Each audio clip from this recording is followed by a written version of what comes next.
Hello friends, good morning. Homemade recipes by Lipika and blogs channel আপনাদের সকলকে স্বাগত। আমি হলাম লিপিকা, আর আজকে আমি আপনাদের জন্য নিয়ে চলে এসেছি ঘরোয়া পদ্ধতিতে শুক্তো করার রেসিপি নিয়ে। দেখুন, আমরা হলো মধ্যবিত্ত ফ্যামিলির মানুষ। সব সময় যে সব রকম সবজি আমাদের ঘরে থাকবে তার কোনো মানে নেই, তাই বলে কি আমরা শুক্তো খাবো না? অবশ্যই খাবো। আজকে আমি ঘরে যা যা আছে আমি তাই দিয়ে আপনাদেরকে একেবারে নর্মাল প্লেন একেবারে শুক্তো রান্না করে দেখাবো। তাহলে চলুন আগে আমি সব কিছু রেডি করে নিই। হ্যালো ফ্রেন্ডস, দেখুন আমি এখানে নিয়ে নিয়েছি দুটো আলু, একটা বেগুন, দুটো পটল, একটা উচ্ছে, দুটো কাঁচকলা, একটা পেঁপে। আর এখানে নিয়ে নিয়েছি হলো দুটো সজনের ডাঁটা আর কিছু থানকুনি পাতা, তেলাকুচির পাতা। থানকুনি পাতা এবং তেলাকুচির পাতা আমরা সবাই চিনে থাকি। এই দুটো জিনিস কিন্তু আমাদের পেটকে ভীষণ ঠান্ডা রাখে, তাই আমি যখনই শুক্তো করি আমি এটাকে ইউজ করে থাকি এগুলোকে। আর আপনারা যদি চান আপনারাও কিন্তু ইউজ করে দেখতে পারেন, ভীষণ ভীষণ টেস্ট হয় শুক্তোটা। আর এখানে নিয়ে নিয়েছি বড়ি, একটা তেজপাতা ফোড়নের জন্য, আর নিয়ে নিয়েছি রাঁধুনি, আদা আর লবণ। এখন আমি সব সবজিগুলোকে আগে কেটে নেব, কেটে নিয়ে তারপরে আমি রান্নাটা আপনাদের করে দেখাচ্ছি। কড়াই বসিয়ে দিয়েছি, কড়াইটা গরম হয়ে গেছে। কড়াই আমি অল্প করে তেল দিয়ে দিচ্ছি।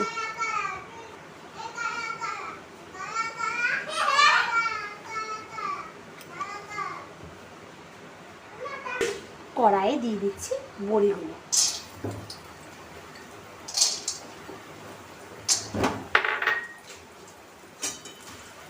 বড়িগুলোকে লাল লাল করে ভেজে নেব।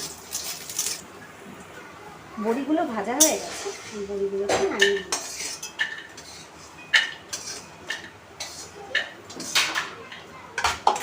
কড়াইয়ে সামান্য আর একটু তেল দিয়ে দিচ্ছি।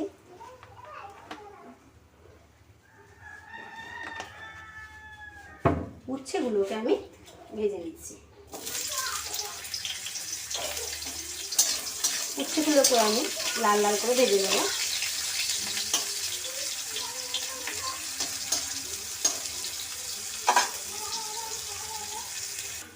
উচ্ছেগুলো ভাজা হয়ে গেছে এবং উচ্ছেগুলোকে নামিয়ে নিলাম।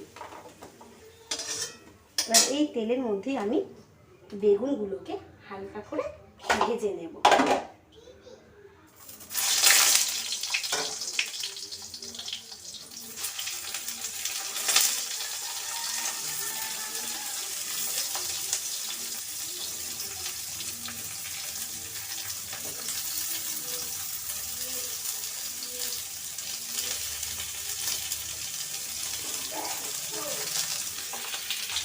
বেগুনগুলো আমার ভাজা হয়ে গেছে, বেগুনগুলো আমি নামিয়ে নিচ্ছি। দিয়ে দিচ্ছি তেল।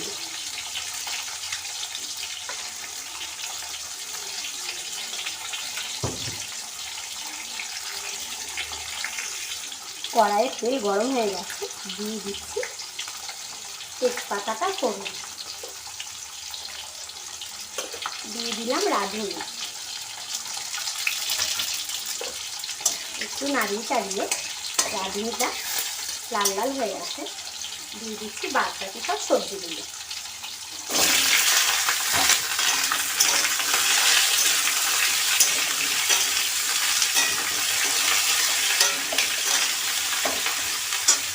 সবজিগুলোকে আমি ভালো করে ভেজে নেব।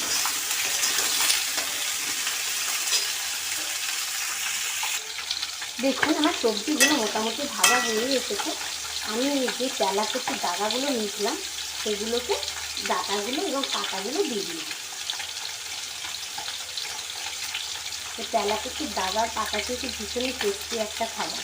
এটা আপনি যদি আলাদাও কিন্তু রান্না করে খাওয়া যাবে, এটা কিন্তু খুব ভালো লাগে। আর যদি শুক্তোতে দেন না, তাহলে দেখুন একটা আলাদা একটা টেস্ট করতে খাবার। এগুলো দিয়ে দিলাম, দিয়ে দিচ্ছি লবণ। আমি যে থানকুনি পাতাগুলো নিয়েছিলাম না, সেগুলো কিন্তু আমি এখন দেবো, ঠিক নামানোর আগে আমি ওটা দেবো। কারণ থানকুনি পাতা বেশি ফোটালে না ঘুমটাই নষ্ট হয়ে যাবে।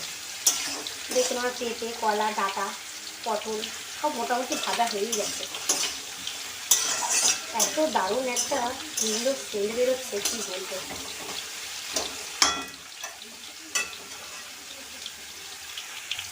সবজিগুলোর মধ্যে দিয়ে দিচ্ছি আদা আর রাঁধুনি বাটা।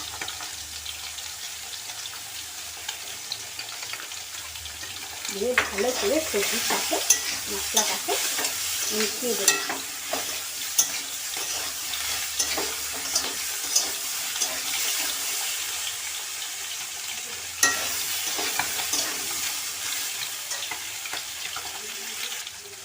আদা আর রাঁধুনি বাটাটা খুব ভালো করে ভাজা হয়ে গেছে, সবজির সাথে মিশে গেছে। আমি এবার দিয়ে দিচ্ছি পরিমাণ মতো জল। একটু জল আমি বেশি করেই দেবো, কেননা সব সবজিগুলো যাতে খুব ভালো করে বয়েল হয়ে যায়।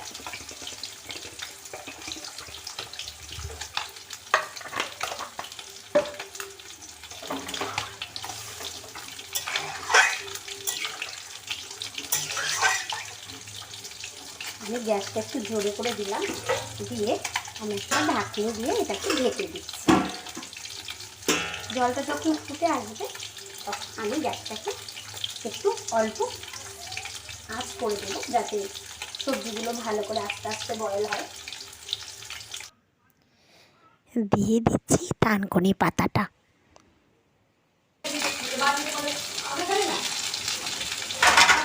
নাড়িয়ে চাড়িয়ে আমি আবার এটা ঢেকে দিই, একটু একটু হবে, তারপরে আমি চিনি দিয়ে নামিয়ে নেব।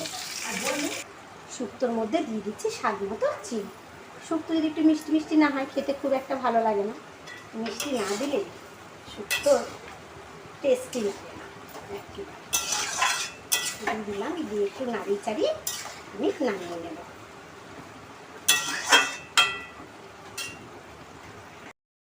দেখুন ফ্রেন্ডস, আমার শুক্তোটা রান্না কমপ্লিট হয়ে গেছে। আপনারা আমার মতো এইভাবে হালকা পাতলা শুক্তো বাড়িতে রান্না করে ফেলুন। আশা করছি আপনাদের এই শুক্তোটা ভীষণ ভালো লাগবে। আর এই শুক্তোটা কিন্তু আমাদের শরীরের পক্ষে ভীষণ ভীষণ উপকারী।